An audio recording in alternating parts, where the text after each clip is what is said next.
ตอนนี้ก็คือว่าสร้างเจ้าน้ำเพิ่นเนาะก็มาเป็นที่ห้อยแล้วพี่น้อยแล้วก็เจาะแล้วทางไงมาเพิ่นก็ขนน้ำเนาะขนน้ำมาให้สร้างเพิ่นตลอดพี่น้อยสองทางสามทางจะเที่ยวเลยเด้มื้อนี้เนาะแล้วก็กับน้ำตัวนั้นน่ะซื้อมาไว้ช่วยสู่สร้างของหยังเพิ่นกินนั่นแหละ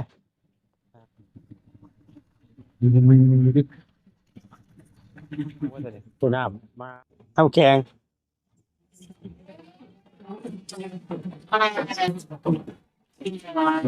นึงเอาแกงกระติกนึงพี่น้อยเนาะต้องใจไปยังอ่ะฮะอยู่เพื่อนว้าวไปไม่ได้เพื่อนเลยล่ะไม่ได้ไปไหนบ่อ่าจางเฮ็ดแท้นี่พี่น้อยเนาะอยู่เพื่อนอยู่กับเราประตูไว้เป็นแพ็คโอ้จบกินจนเซ่บ่นี่น่ะ ทางกี่บาทแล้วเป็นประมาณนี้แล้ว เอาโอ้ยบ่เป็นหรอกมีแต่มีแห้งแล้ว แล้วถูกแน่นอนเลยฮะเออมันนักกินนะตอนเที่ยงจังว่าเอาป้านี่แหละนักกินนะบ่แสนซื้อนักกินบ่แสนซื้อมีอันมีก้อยปลา2ชุดแล้วก็ลาบสิ้น2ชุดพี่น้องน้ำเป๊ปซี่เก่าเด้อชื่ออยู่แนวกินชื่อนั่นชื่อนี่น้ำในที่เรียกรวมทั้งเจ้าน้ำเจ้าในพี่น้องเนาะก็ทางแม่ยายตาเพิ่นคือเก่าเนาะมีแต่เจ้าขอบคุณทางแม่เพิ่นแน่อวยพรให้แม่เพิ่นเด้ออ่าขอบคุณเด้อเวลาตาที่ชื่อได้อยู่ได้กินที่มาให้ทุกสิ่งทุกอย่างอะไรสุน้ำชื่อไหนเนาะอยู่ได้กินมันว่าล่ะผมจะได้ของใครทีนี้ให้มาเฉลยจะพื้นเราทำมันเท่าไปเลยโดยอยู่ดีมีแห้งขอบคุณทั้งบาแซนพ่อที่พี่น้องเนาะตอนนี้ก็ทั้งสร้างเจ้าน้ำเพิ่นกลับมาแล้วพี่น้องเนาะอยู่บ้านน้องโอเพิ่นเข้ามาแต่เช้าเพิ่นแหละพี่น้องโตเนาะกำลังเจาะกำลังใส่เจาะพี่น้องเนาะเอา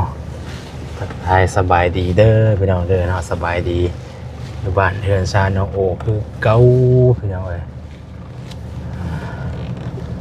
อึบโอเคได้แล้วนี่กันเนาะเสียงกันขึ้นเลยพี่น้องเอาสบายดีเด้อพี่น้องเด้อเนาะเปิดคลิปมาเลยเปิดคลิปคำว่าเลยบ่แซนก็ได้ เนาะสบายดีทุกท่านทุกคนเด้อพี่น้องเด้อเนาะก่อนอื่นก็ขอบคุณแม่ยายตาหลายๆเด้อแม่เด้อที่ซอยน้องโอเนาะซอยเจ้าน้ำเจ้าในขับมาในมื้อนี้จังได๋ก็ขอให้แม่สุขภาพแข็งแรงอายุมั่นขวัญยืนเนาะความเจ็บจะได้ความไข้อย่าสุมีปราศจากโรคภัยไข้เจ็บทั้งปวงเด้อแม่เด้อเนาะไปมาทางใดก็ให้ตลอดปลอดภัยทุกเส้นทางเนาะอย่าดีมีแห้งสาธุเนาะบุญที่ว่าทางแม่ได้สร้างนี่ก็ขอให้ฮอดให้ถึงพี่น้องเอ้ยเนาะทางแม่เพิ่นหลายๆพี่น้องเด้อไปเดี๋ยวเฮาลงไปก่อนบัดนี้เพิ่นมาฮอดเด้อพี่น้องเอ้ยเดี๋ยวเบิ่งก่อนเพิ่นเจาะทางไหนเนาะพี่น้องเอ้ยเนาะตอนนี้ก็ทางสร้างเปิดมาแล้วพี่น้องเอ้ยเนาะทางเจ้าน้ำเพิ่นกำลังเจาะเนาะทางฝนน้ำก็กำลังฝนอยู่พี่น้องเอ้ยโตเนี่ยถามมึงเพิ่นก่อนเนาะเราจังแมทแล้วนี่ไหวดีเด้อไหวดีเราจังแมทแล้วนะเราจังแมทแล้วฮะเราจะเป็นแม่แล้วไหวอยู่เลยเนาะบ่คำล็อกมึงนี่เนาะ คือสิบ่คำล็อกว่ะโอ้พี่น้องเอ้ยนี่ได้18 เมตรเลยไว้อยู่ได้เนาะโอ้คักไปเอาเลย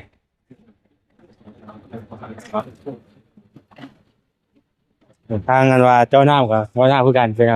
ทางกันสบายดีเนาะอันนี้ก็4 คนไปเอาเลยเป็นเอาทางประมาณเนาะสบายเด้อประมาณเด้อ เออโอ้ทางนั้นก็กบทางนั้นก็กบแป้นไปเอาเลย เออตัวเนาะกำลังคนน้ำผู้คนน้ำกว่าคน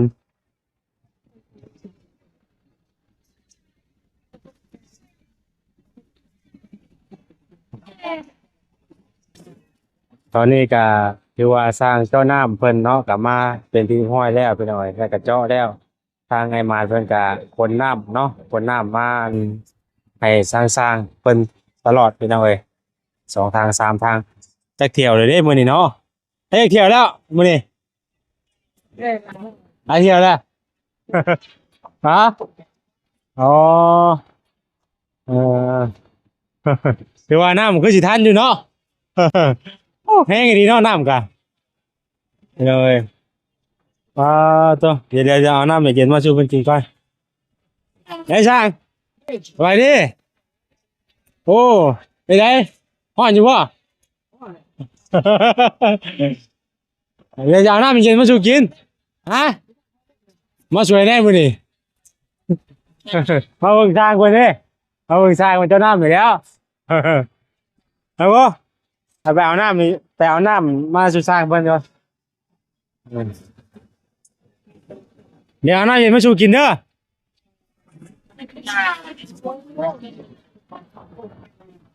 มันก็เสียงหลังแน่พี่น้องเอ้ยเนาะ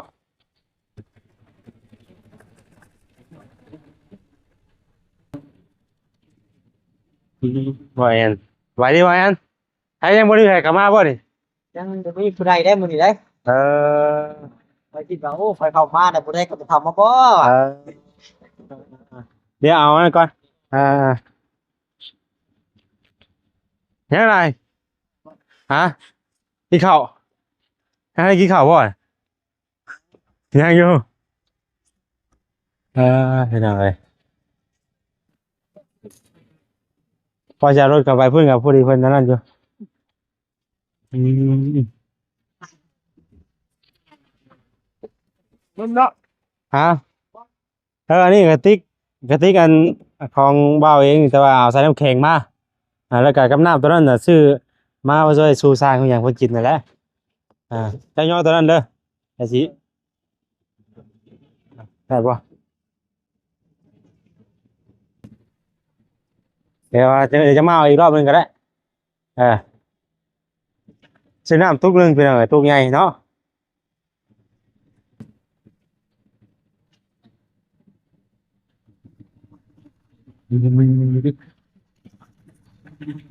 ตัวน้ำมาไว้สำหรับกินนั่นแหละเนาะเพราะว่าหลายผู้หลายคนเป็นหน่อยเนาะซื้อน้ำตุกใหญ่มาและจ้างเดือนเพิ่นก็เฮ็ดเดือนเนาะเป็นหน่อย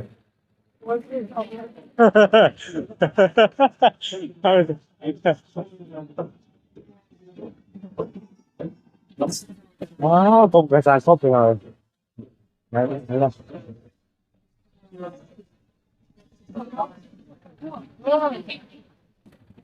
มันบุ้มปัดหัวแกนคนมันทันที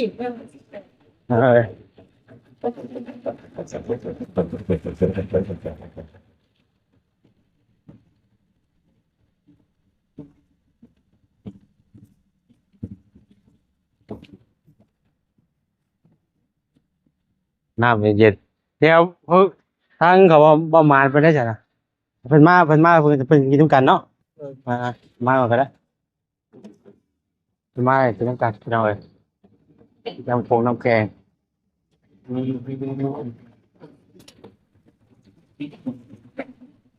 ี่สิมาอีกบ่โอเค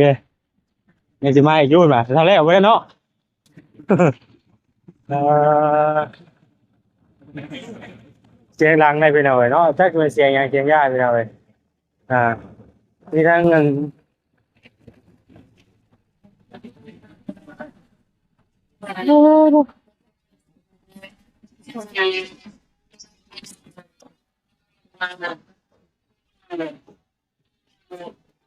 เปื่อยบ่ฮะตัวนี้เอาไปให้สร้างเจ้าหน้าเพิ่นตัวนี้เดี๋ยวมีต่างหากอยู่เดียวที่ให้สร้างเพิ่นตัวนี้น้ำแข็ง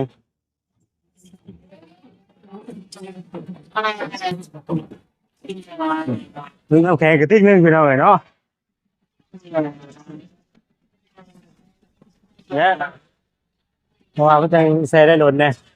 เอาไปยายซะฮะเอาซื้อมาอยู่ไปเอาอีกเพิ่มได้อ่ะเอาอันนี้ไปให้ซ่ามาก่อน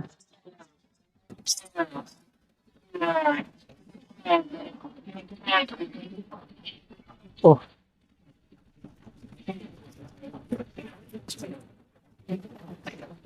เออเอาเพิ่มมาดังเด้อ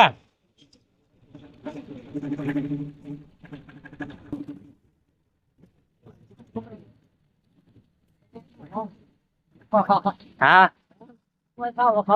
ต้องเตะไปยังอ่ะฮะ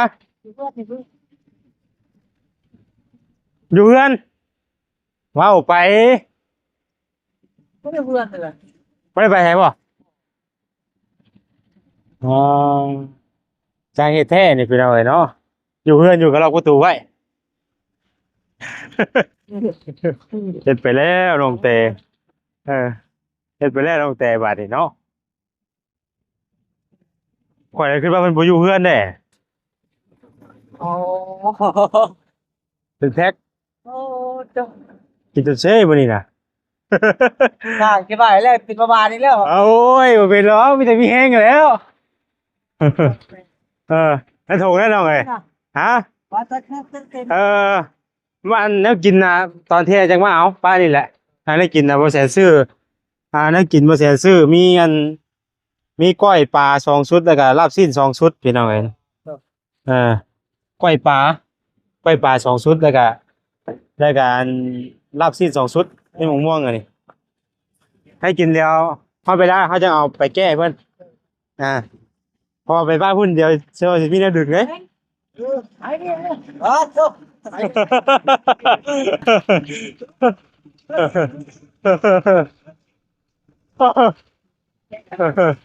ช่างเด้อกินน้ำเย็นเด้อน้ำแข็งก็จะรู้มีเด้อ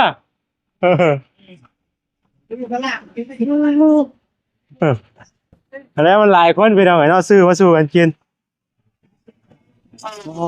เจ้าดีเลือกม่วงอันนี้ไปเอาไหนเนาะม่วงแล้วก็น้ำเป๊ปซี่น้ำเป๊ปซี่ไปทำอะไรเป๊ปซี่น้ำแข็งเนาะเด้อน้ำเย็นๆอยู่พี่เด้อสร้างน้ำเย็นๆอยู่พี่เด้อกินน้ำอยู่พี่เด้อ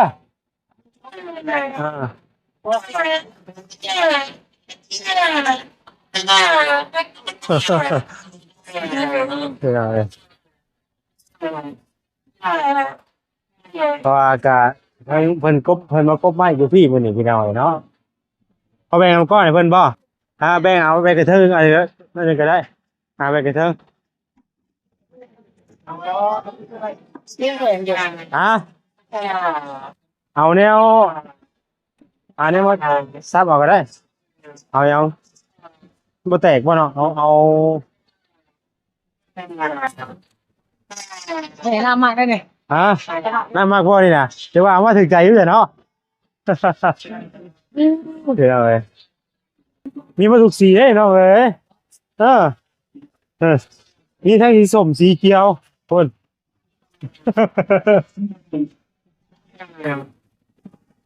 น้ำแข็งกับกระติกนึงอยู่แล้วเนาะพอมันก็น้ำเปื่อยเนี่ยตัวนี้เอากระตุกไปซื้อใหม่ได้กระตุกใหม่ถ้าก็ใส่น้ำไปแล้วก็จะเอาไว้ก่อนน้ำเลยเด้อตอนที่มาให้ได้ตัวนี้ ซื้อมาให้ได้ป่ะ ตัวนั้นซื้อมาให้เลยโดยเจ้า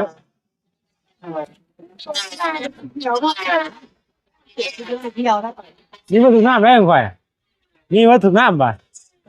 นี่สีส้มสีแล้วแต่ผู้มัก ได้ตู้จะไม่ใช่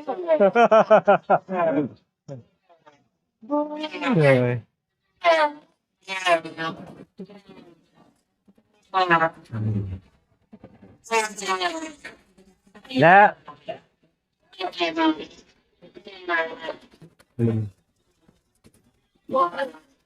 ว่ากันตัวกินแล้วหลายคนเนาะน้องเนาะมันหลายคนบ่ใจก็เลยซื้อมานี่แหละเพื่อหลายคนนั่นแหละเนาะแพ็คหนึ่งครับเลย คั่วแพ็คผู้ใดโอ้แพ็คหนึ่งมีขวดป่ะแพ็คหนึ่งมีขวด มันกลัวแพ็กได้นี่เอาแพ็กนึงเนาะ เอาขึ้นเทิงพร้อมบ่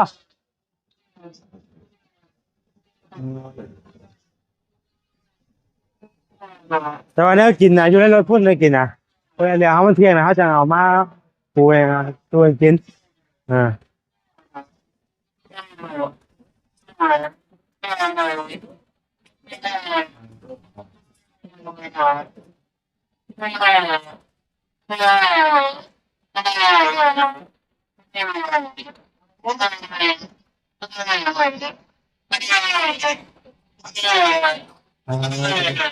มันมาเช้ามันเนาะ ครับ เอามานั่งอยู่นี่ก่อนนั่ง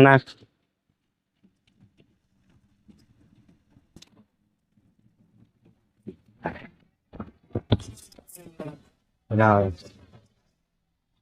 อาจจะมีเสียงย่าไปหน่อยเนาะ เสียงหลายเสียงเนาะเลย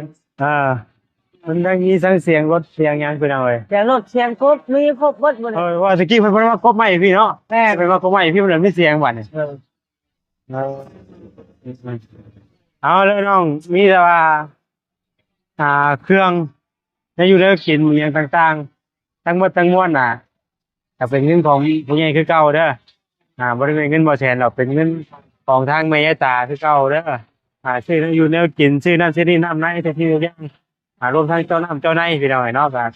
ทางแม่ย่าตาเพิ่นคือเก่าเนาะมีแต่เจ้าขอบคุณทางแม่เพิ่นแน่อวยพรให้แม่เพิ่นเด้อขอบคุณเด้อเวลาตาที่ชื่อได้อยู่ได้กินที่มาให้ทุกสิ่งทุกอย่างนั่นแหละ สุน้ำเจไนเนาะอยู่ได้กินมันว่าแหละ ผมจะได้ของใครทีนี้ให้มาแสดงกระทืนเราทำมันเท่าไปเลย โดย ให้อยู่ดีมีแห้งขอบคุณทั้งบอแซนพ่อที่สบายให้รับให้รวยบอแซนให้อยู่ดีมีแห้ง แล้วคือสั้นแน่ดิ ไปได้ก็เป็นคนหนักคนแพง โดยจ้ะถูกเนาะมีแต่ว่าเบิ่งบรรยากาศมันกันไปเรื่อยๆพี่น้องเนาะมื้อนี้ก็เพราะว่าทางชายเพิ่นก็คือสิจ่ออยู่ตรงท่าครับเพิ่นแหละเนาะเบิ่งทางสร้างเจ้าน้ำแล้วก็ทางสร้างไอ้เทือนพี่น้องมื้อนี้ก็ได้ มีแต่ ยังบ่มีให้เข้ามามื้อนี้มีแต่ว่าแอนนี่ แม่นมีแต่บอแซนคนเดียว โดยเป็นอย่างไรประมาณนั้นแหละได้ลูกติ่งมาแล้วบ่นี่เนาะปลาโตโอเคเนาะพี่น้องเอ้ยครับนี่ลูกติ่งเขาไหลบ่เนาะ นี่ลูกจริงคันใดนี่นี่ใช่เนี่ย มีแม่พนักคอมบ่อ๋อเวลาไปซื้อมาวานนี่บ่โอ้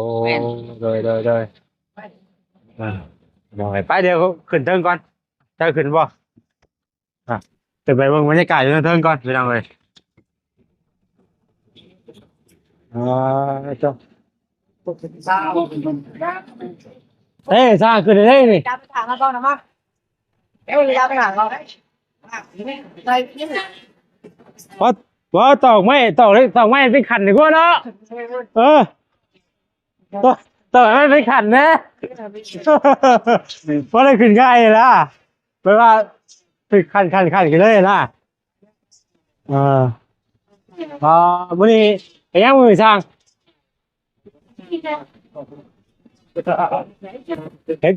เช่นผ่าบ่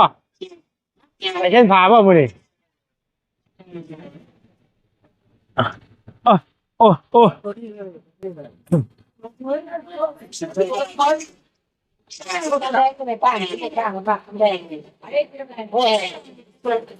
หลายคนเป็นอะไรเนาะ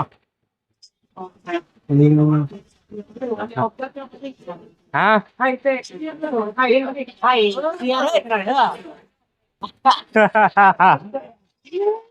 ยันใครเสียวะเนาะนี่ก็เป็นมุมสูงเป็นอะไร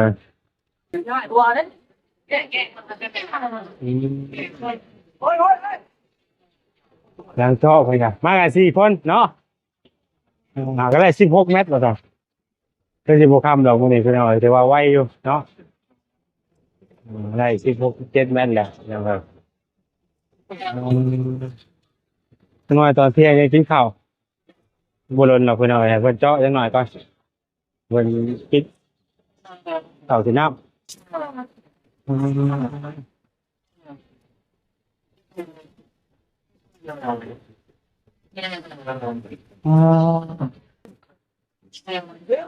ว้าวตั้งประตูเลยเนาะไปกันดิตั้งวงหนึ่งเนาะเฮ็ดเป็นสองห้องพ่อทางสองห้องเฮ็ดเป็นสองห้องไปหน่อยเนาะคักลายโอ้มื้อนี้ก็แหลกขนาดมื้อนี้ก็เนาะว้าวเลยจ้ะ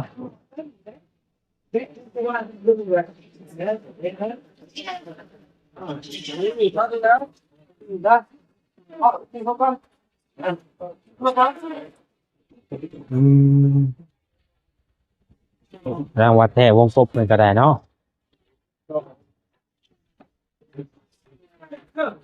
นี่ก็ถือว่าสนมุนใช่ไหมเนาะสมมุนสนมุนมีเสียงปบน้ำเด้เพราะว่าสวอจะเสียงรถไทยกับธรรมดาอยู่เลยมันสองเสียงเนาะ สองเสียงมาทายกัน แล้วมีเสียงปบกับเหลือมเรื่องอีก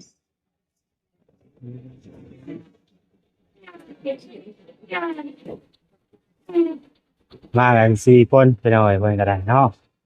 อ๋อดูว่าหลายๆรอบตัวแรกไปหน่อย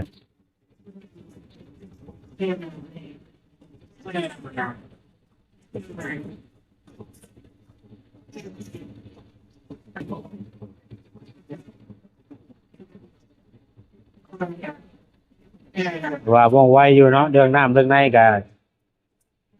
ท่านไปหน่อยเนาะน้ำท่านอยู่น้ำ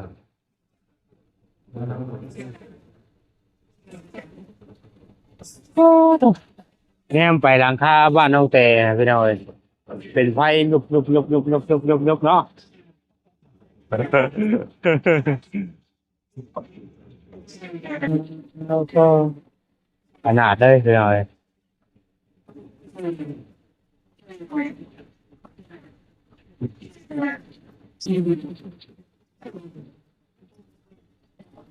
เอาไปหน่อยเนาะมิแต่ว่า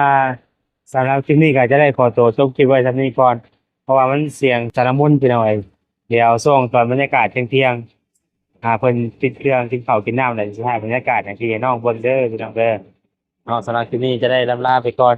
อยู่ดีมีแห้งบ่สุขสุขคนแล้วก็ขอบคุณทางแม่ยายตาเด้อแม่เด้อเนาะอยู่ดีมีแห้งเป็นได้ไข่ยาชุมีเนาะอยู่ดีมีแห้ง